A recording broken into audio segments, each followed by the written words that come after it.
I just wanted to start by saying congratulations to this year's USA Today's Woman of the Year, Admiral Rachel Levine. Congratulations to her for proving once again that men are better than women at everything they do, even at being women. Admiral Levine is an inspiration to all, a trans woman breaking the glass ceiling, a true trailblazer. Now, speaking of trailblazing trans woman, Lia Thomas this past weekend destroyed her opponents in the 500-meter freestyle swimming event. I know most people don't care about women swimming, but honestly, we don't really care about women swimming, period. But for some reason, everyone decided to take up an interest this past week on women swimming. And this is why. When Lia Thomas dives into the pool, she could be sealing her place in NCAA history. The standout swimmer from the University of Pennsylvania will compete to become the first Division I openly transgender athlete to be crowned a national champion. The UPenn swim team posted this picture of Lia and two teammates poolside. Here they are, all three of our NCAA superstars. Her stellar season has smashed records, but also courted a wave of controversy, with some fellow athletes and parents concerned that Thomas has an unfair physical advantage. Thomas spent 3 seasons competing on the UPenn men's swim team and spoke candidly in December about her struggle during that time. My mental health was not very good. There was a lot of her voice? I'm not saying this is a problem. Her voice is kind of manly, but that's okay. Moving on. About basically just feeling trapped in my body. She has now completed 34 months of hormone replacement therapy. Wow, she also does have quite wide shoulders. Also, some would say would be manly, but I don't see the problem. She doesn't, obviously having broad, wide shoulders doesn't give you an advantage in swimming. It's fine. Surpassing the 12-month NCAA requirement to compete on the women's team.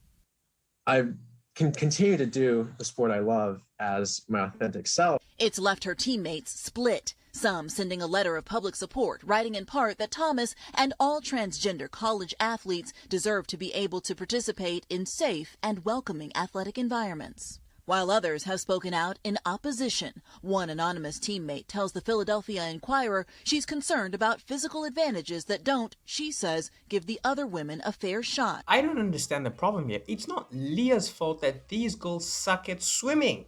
Why is everyone mad? Because I vividly remember that women were encouraging this behavior from trans women. And if you say it wasn't a good idea, which I did, I was called a transphobic bigot by the feminists. Now I know there were some women of rational mind that were against this from the beginning, but who cares about rational thinking these days? Rationality went out of the window 2 years ago at the beginning of the pandemic. Now we just say the dumbest and stupidest shit and see where that gets us. Like this tweet. As a former competitive swimmer, indeed, I know full well how much training is required for a title like this, and anyone nastily trying to diminish Lia Thomas's incredible achievement because of lazy transphobia should frankly pipe down. Huge congratulations to her. So she's saying that these girls complaining about the unfairness of Lia swimming against them are transphobic and lazy. And she's right. These girls need to learn to work harder and swim faster than everyone else. That's how you win. Get your fucking ass up and work. If they too woke up at 5 a.m.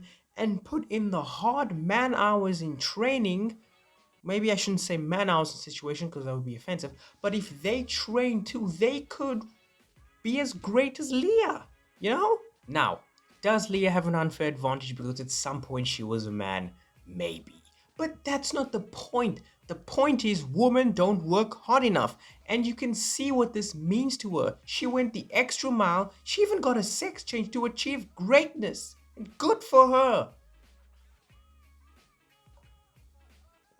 Because I promise you, none of these girls would have went to the lengths that Lia went to become the best at what she does. So this is an interview that Lia did after she destroyed her opponents, and rightfully so. Amazing women athletes out here today. It makes me so proud.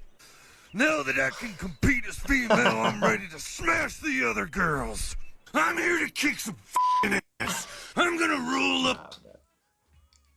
That's not funny. Whoever made that is a fucking dickhead. Amazing women athletes out here today. It makes me so proud.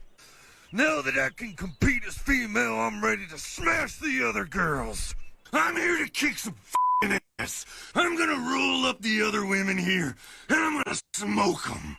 I am the strongest woman this state has ever seen. I just cannot wait to see the documentary that Netflix make about her, where she tells her side of the story and how she dealt with all the backlash, and I can already see it's going to be titled I Am Lia. I hope you realized that I was being facetious in this video. Now on a serious note with this whole situation, is it unfair?